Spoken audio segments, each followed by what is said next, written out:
우리 십자가에 대한 설교를 했고요. 또 강하고 담대하라고 하는 시편 27편 설교를 했고요. 그 다음에 지난주에는 안근조 교수님이 오셔서 이미 와 계신 하나님이라는 설교까지 꽤 열심히 달려왔습니다. 이제 올해 남은 기간은 아마 성탄절까지 다 이렇게 할 것 같은데, 예수님의 생각, 예수님의 마음, 예수님의 손과 발에 대한 말씀을 차례로 나누려고 합니다. 늘 말씀드리듯이 저는 신앙을 머리, 가슴, 손과 발로 설명을 합니다. 머리는 말 그대로 우리 생각이죠. 기독교가 무엇인지, 우리가 무엇을 믿는지 등을 알려주는 정보, 또 신앙적인 정보, 또 교리라고 하는데 덕트린이라고 해요. 가슴은 체험입니다. 신앙에서 제가 가슴이 엔진과 같다는 얘기를 늘 드리죠. 살아계시고 우리와 함께 하시는 하나님을 체험, experience 하는 것입니다. heart. 예수님의 은혜를 체험하고 예수님의 이름으로 기도하는 그 기도의 능력을 체험하는 것입니다. 우리의 성령께서 우리 안에 계시고 우리를 도우시는 성령 하나님을 체험하는 것입니다. 그 다음에 손과 발은 신앙의 실천이죠. practice라고 하는 겁니다. 이 머리와 가슴과 손과 발이 균형을 이루어야 할 것 같아요. 머리만 크면 아무래도 생각이 너무 많고 좀 차갑겠죠? 또 가슴만 뜨거우면 냄비처럼 업앤다운이 너무 심한 거예요. 무작정 믿을 가능성이 꽤 크니까 이리 가고 저리 가고 쏠려다닐 가능성이 꽤 크죠. 또 손과 발만 막 움직이면 자칫 예수님 없는 자원봉사, 발론티어링이 될 수도 있겠어요. 금방 지치겠죠. 또 공치사를 하겠죠.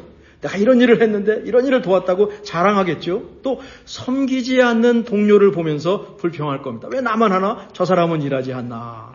예수님 없이 손과 발이 움직이면 이런 일이 벌어질 수 있어요. 우린 기독교가 어떤 종교인지, 우리가 무엇을 믿는지, 하나님께서 무엇을 하셨는지 생각을 잘 정리해 놓아야 합니다. 가슴은 뜨거워야 합니다. 예수님의 십자가 앞에서 자기도 모르게 주르륵 눈물이 흘러내리면 얼마나 좋을까요? 그리고 우리의 생각과 체험이 손과 발로 삶으로 이어져야 하죠. 하나님을 사랑하고 이웃을 사랑하는 사랑의 실천입니다. 개인마다 또 성품에 따라서 차이가 있어요. 어떤 분은 머리가 더 클 수도 있고, 어떤 분은 가슴이 클 수도 있고, 어떤 분은 손과 발이 더 튼튼할 수도 있습니다. 그렇지만 이 세 가지는 우리 신앙에서 꼭 있어야 합니다. 한 가지라도 빠지면 신앙의 삼각형이 무너지고 말죠. 그릇된 신앙을 갖기 쉽습니다. 저는 이번에 예수님의 생각, 예수님의 마음, 예수님의 손과 발을 살펴보면서 예수님을 닮고 싶었습니다. 예수님을 따라서 생각하고 또 느끼고 그 다음에 그 손과 발로 실천하고 싶었습니다. 예수님을 꼭 빼닮는 바르고 멋진 기독교인이 되기를 바라면서 앞으로 올 남은 기간 동안 예수님에 대한 설교를 준비하려고 해요. 예수님의 생각에 대한 연속 설교는 예수님께서 자신을 뭐라고 생각하셨는지에 초점을 맞췄습니다. 요한복음에는 7가지 표적이 나옵니다. 아주 예전에 다 설교했고요. 중간중간에 겹쳐서 또 소개하고 말씀을 드렸죠. 7가지 표적과 연결해서 예수님은 자신을 7가지로 소개를 하셨어요.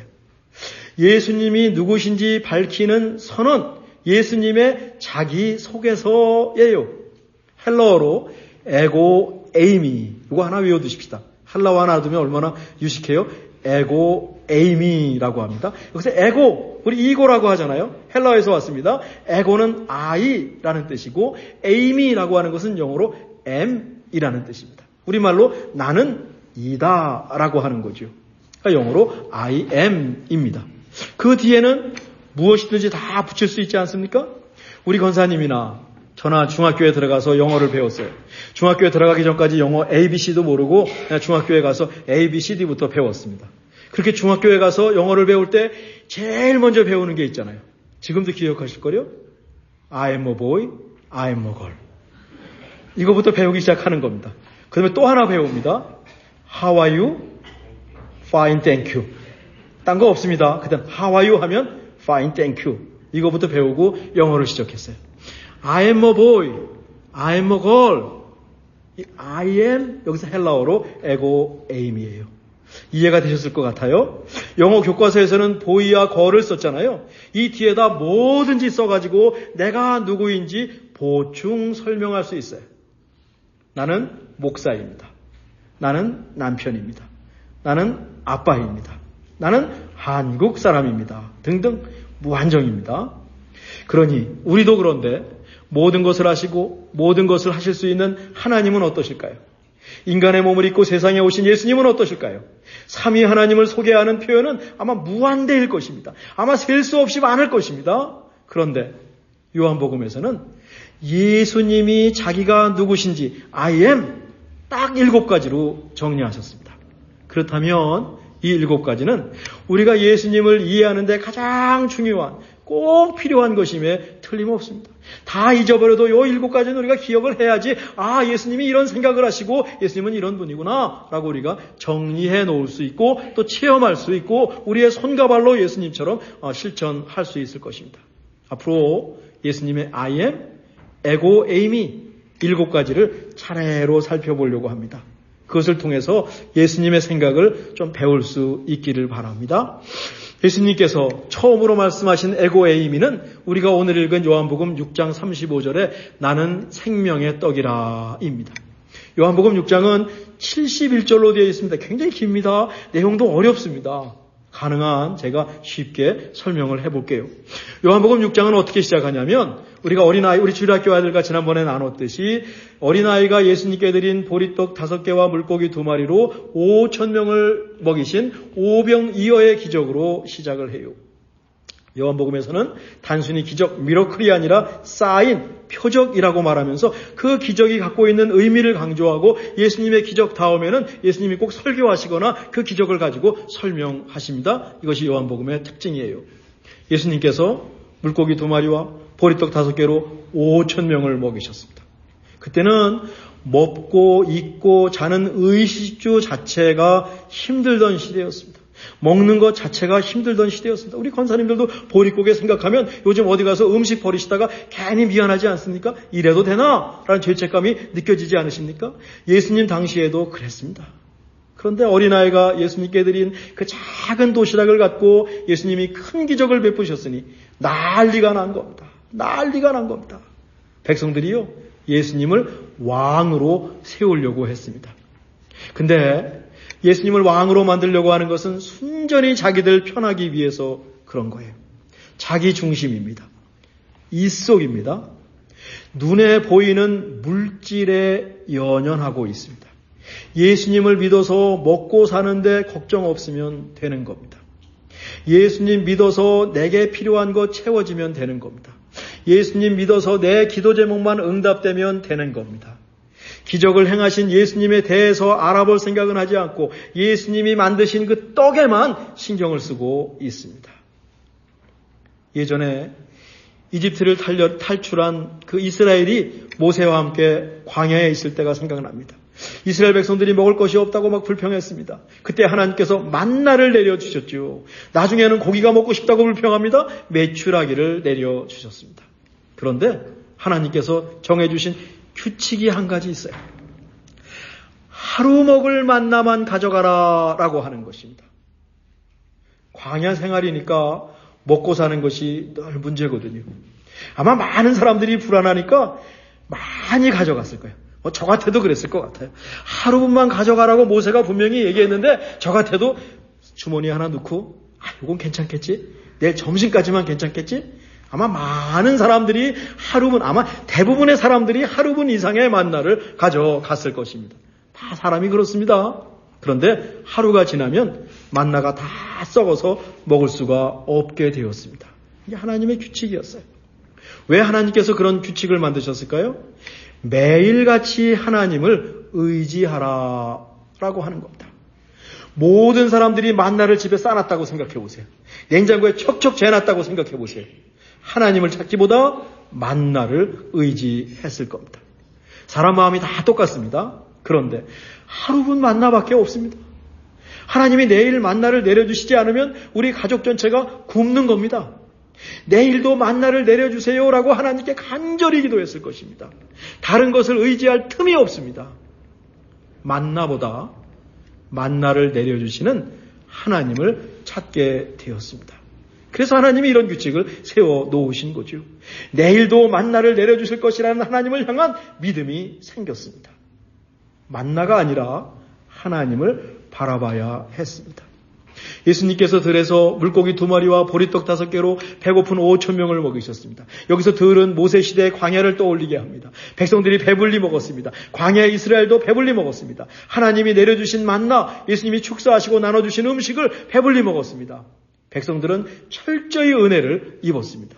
그러면 그 은혜를 주신 예수님을 믿어야 하겠지요. 그런데 이스라엘 백성들은 예수님을 왕으로 세우려고 했어요. 예수님이 베푸시는 기적을 통해서 좀 편하게 살아보자. 예수님이 베푸시는 기적을 통해서 나 좀 편하게 살고 내 욕심 좀 채우고 내 탐욕을 좀 채워보자.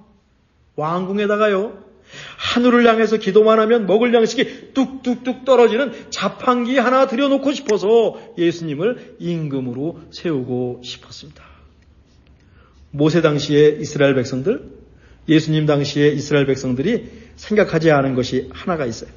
뭐냐면 만나나 예수님이 먹으시는 음식이나 영원하지 않다라고 하는 것을 생각하지 못했어요.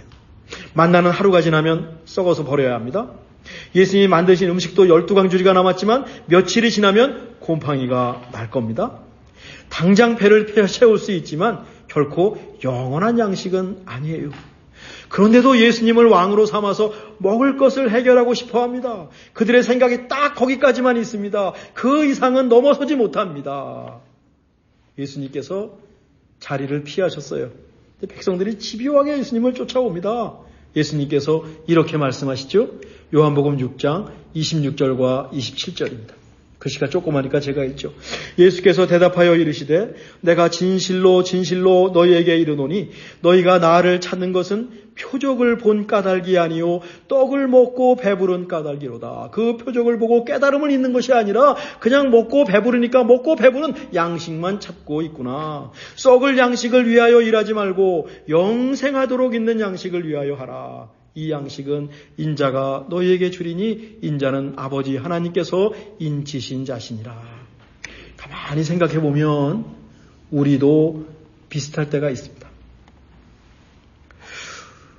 우리가 갖고 있는 것 가운데 영원한 것이 별로 없습니다.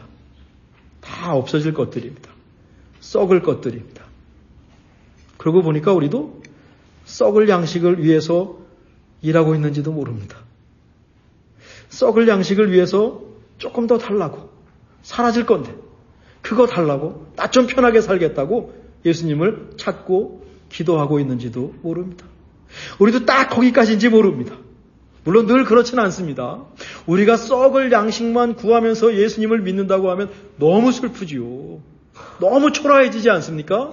대신 그런 면도 좀 있다. 우리가 예수님을 믿지만 어떤 면에서는 그 사라질 것, 썩을 것을 탐닉하고 그것을 추구하는 그런 면도 우리한테 좀 있다.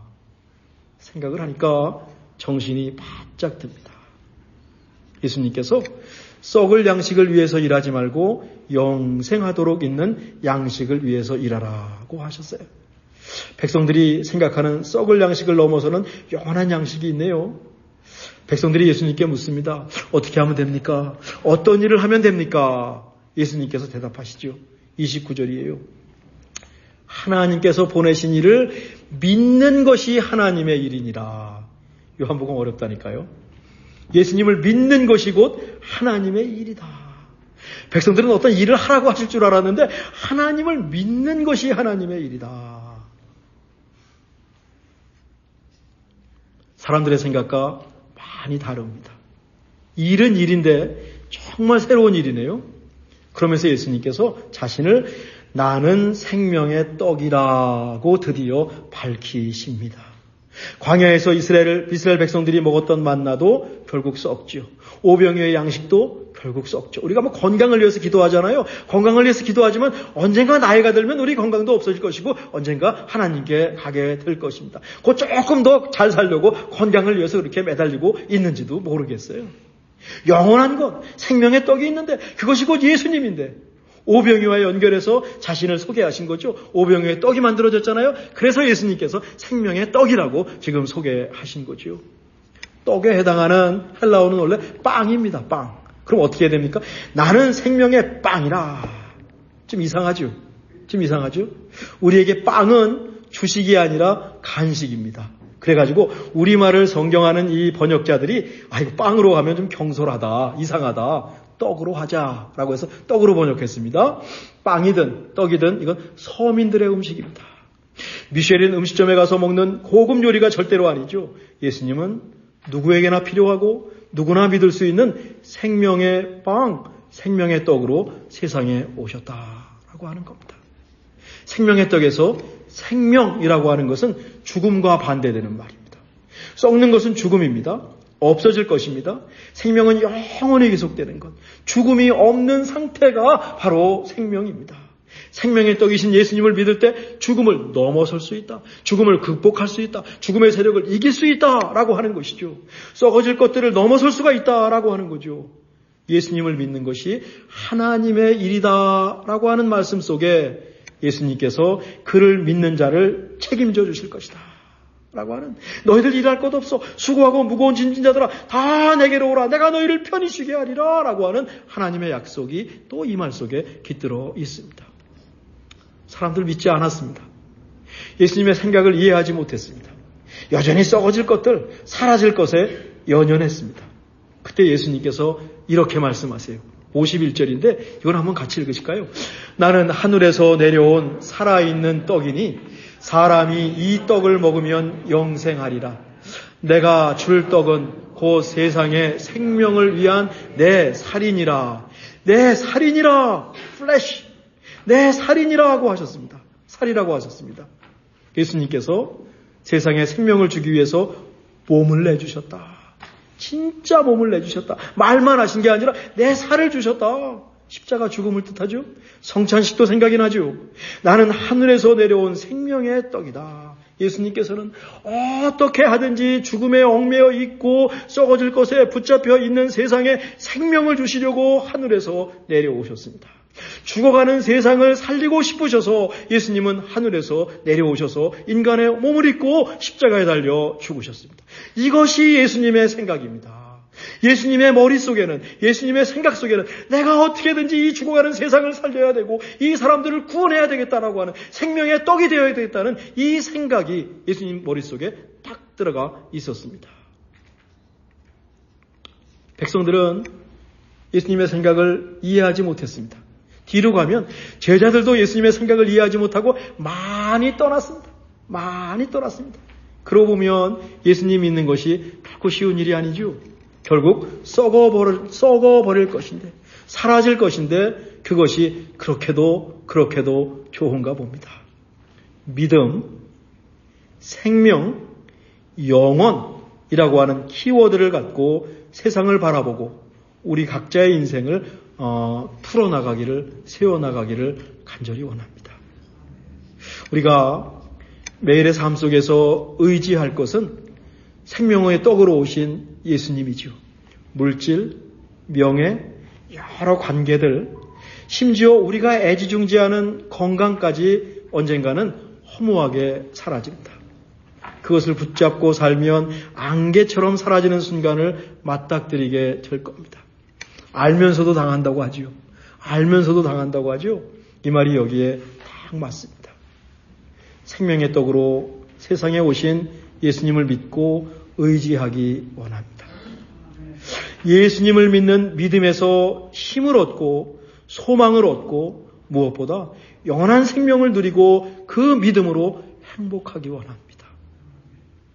행복의 근원이 어디 있는지, 무엇이 행복한 것인지, 우리가 찾아가는 행복이 무엇인지 믿음, 생명, 영혼이란 키워드 속에서 찾았으면 좋겠습니다. 하나님의 일은 예수님을 믿는 것이라고 했습니다. 예수님을 믿는 것은 내 안에 예수님을 모시는 겁니다. 내 안에 계신 예수님을 의지하고 예수님을 따라 사는 겁니다. 성품이 변하는 겁니다. 어떤 일을 많이 하는 것보다 성품이 변하는 겁니다. 예수님을 닮은 말을 하고 그대로 크리스찬, 그리스도인이 되는 겁니다.